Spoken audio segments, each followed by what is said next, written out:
yet today.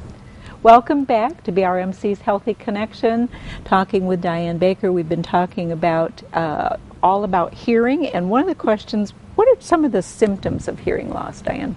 It's Deborah, by the way. Deborah. I'm sorry, did I say Diane? You did. That's okay. That's okay. Not a problem. Oh, dear Deborah, I apologize. That's all right. Yeah. A lot of times when people come in, one of the things they say is that I can hear, but I don't understand, and which is confusing to family members because they know the person can hear some things, but why not? Why can't you understand me? And another complaint people would have is that they feel like their ears are plugged. And even though there's not earwax there, they still feel plugged, or they have ringing in their ears or cricket sounds, things like that. A lot of times family members will notice there's a problem with someone before that actual person does. Don't talk to my husband, please. Do not talk to my husband. So we have that, and a lot of times also people will have a medical condition that's causing their hearing loss. So they can get treated for that, but we still measure what the hearing is from that. Like if a person has a hole in their eardrum, the doctors need to know how much hearing loss there is caused by that. So there can be people coming in with a medical problem, not just a hearing problem per se. Pretty common with a hole in your eardrum? It's like probably a pinpoint. Right, it can be. Probably in our practice, we see a lot of it because we're specialty practice. Sure. But a family physician probably would not see as many of those. But it can be caused by somebody skiing on the lake and falling wrong, hitting their head on the water, and that can burst the eardrum. So they see people like that, not as often. Usually it's from an infection that caused the eardrum to burst and it didn't heal up. Okay. So doctors can do surgery to correct that most of the time, and then we measure how much hearing loss there was before and after, and that's really rewarding to see that. Sure. Definitely. And how about objects in the ear? Oh, yeah. Yes. That can cause a hearing loss, mainly because it's just blocking the ear canal. I remember when I was in graduate school, the head of the department brought in this little 12-year-old boy who had put paper in his ear to impress a girl. And we were not allowed to take it out then. But, yeah, foreign bodies, pencil erasers, beans. Keep the Q-tips away. Keep the Q-tips away. The end of the Q-tip is not a good thing to put in the ear canal. We've had people who that cotton on the end has stayed in the ear canal, gets mixed up with the earwax, and that can cause a plug, which is can cause hearing loss. Sure. There's just different things that can happen. What's the strangest thing you've ever found in an ear? Me personally, I've seen this, and that was a roach, part of a bug in an ear. Yeah, to look in and see, an insect in there. That would probably be the strangest thing that I've seen. There are people that are not going to sleep tonight. I know, and those are hard to take out. The doctors have to take that out, of course, but they have barbed little things on their feet. Yeah. So when you try to pull them out, it sticks the skin. Yeah, it can be pretty painful. Goodness. Wow. Yeah. Wow. Okay, I'm going to be real careful where I lay my head down. Now, how do you treat hearing loss? Audiologists treat hearing loss by prescribing hearing aids. Okay. Technically, a physician needs to prescribe one, but we recommend them. Hearing aids are now not what they used to be 10 years ago or 15, 20 years ago. Then all hearing aids did was just to amplify all sounds equally. So when people would go from a quiet area to a noisy area, they were always having to turn them down, turn them up, just all the time like that. Now, because of digital technology with computerization of the parts, hearing aids can do a lot of things to help people hear better. The hearing aid manufacturers all doing millions of dollars of research to help with reducing background noise so that people can hear speech over the background noise. And it's not a cure, it's not 100% fix, because there are other things that can affect how well we hear, not just hearing loss. But what we do is make a recommendation based on the amount of hearing loss and then also the lifestyle of the person. a person who's at home all the time and doesn't ever go anywhere has very different listening needs than someone who goes to meetings, goes to concerts, goes to church, different things like that. So there's different levels of technology to help different people. So that would be what you'd recommend based on that person's lifestyle, saying, I think this would be a real good match for you and your lifestyle. Right. And has the cost come down? I believe the cost has always been a concern for folks. It is. Some of the hearing aids I fit now cost less than what they did several years ago. But the thing is, the hearing aid companies do all this research that costs them a lot of money. They have to go through qualifications with the Food and Drug Administration, so there's cost there. Hearing aid companies do let us return hearing aids. If someone comes in to buy a hearing aid and for some reason it does not work out for them, that can be returned. And when that is returned to a manufacturer, they can't take that hearing aid and put it on somebody else because it's used. Right. So they absorb that cost. So that's one reason why hearing aids cost what they do.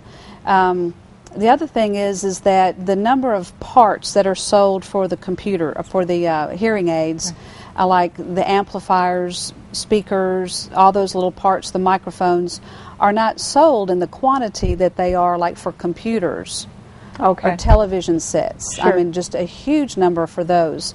So it's also that quantity pricing thing that I think the manufacturers have to deal with. Hearing aids here in Mountain Home probably don't cost what they do in Little Rock because cost of living is different. But we do have lower cost hearing aids with lower level of technology on up to the higher end hearing aids. But it is difficult. They are a pricey thing. They are. But not being able to hear, you're missing so much. And I'm sure that even perception when you're sitting there, and I know I've done that once or twice when I've looked at a person and just given them a look like, you just said what? Only to realize, no, that's not what they said. It can make for some interesting conversations. I bet it can.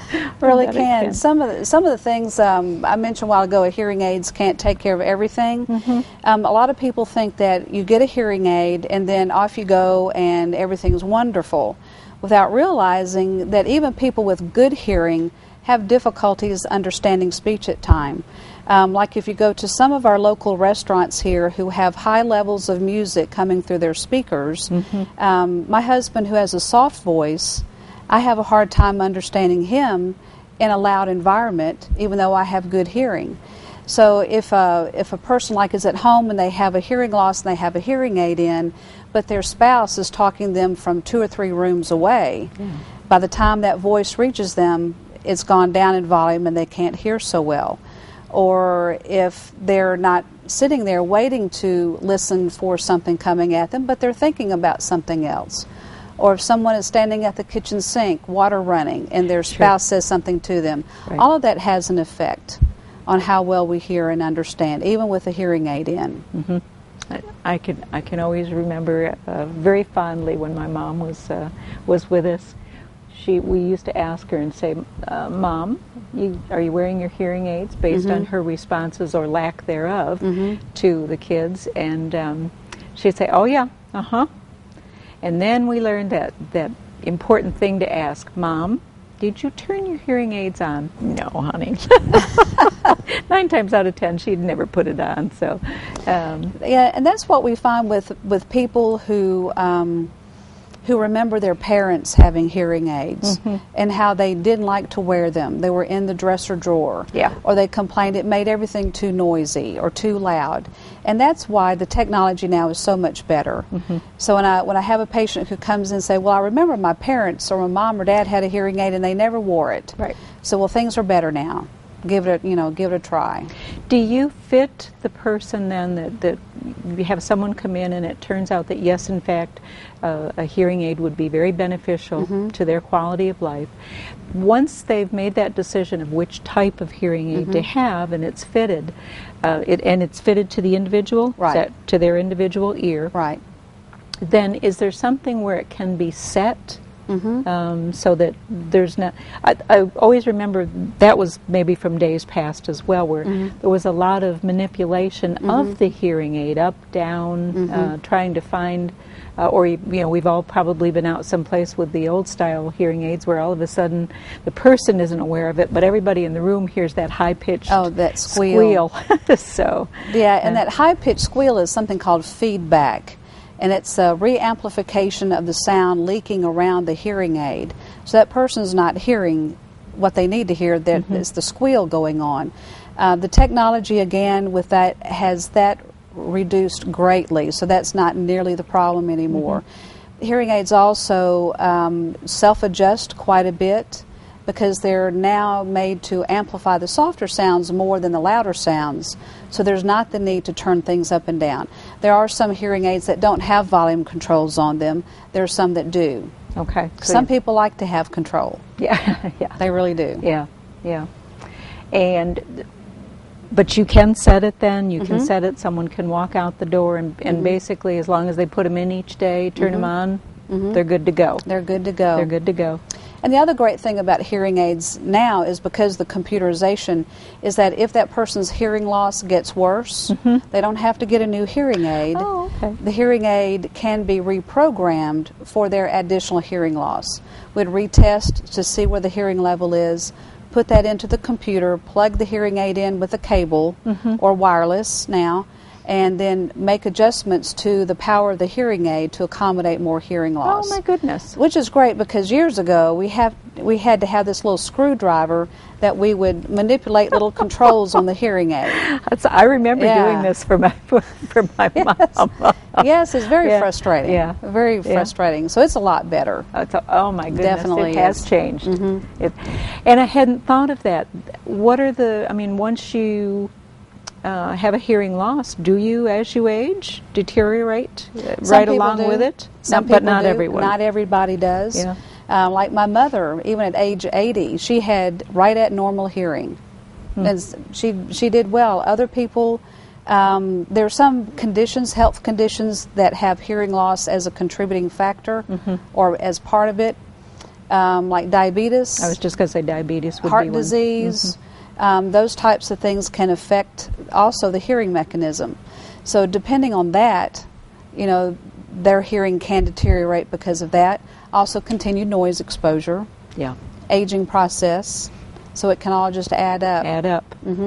Well, I want to thank you so much for being with us today. Well, thank you. Deborah. Yes. I do apologize. I was thinking That's of Diane's. okay. Diane's does our clothes for us. So, and I know that you've shared a lot of wonderful information with our audience today. I appreciate that very much. Well, thank you. It's good to be here. It's wonderful to learn all these things, and as we age, and most of all, too, grandparents, parents, remind your kids, turn that volume down. Turn the volume down. All right. Thanks for joining us. Come back You're and visit welcome. us again real soon, would you? Okay, I sure will. All right. Thanks for joining us today on BRMC's Healthy Connections. We'll see you again next week.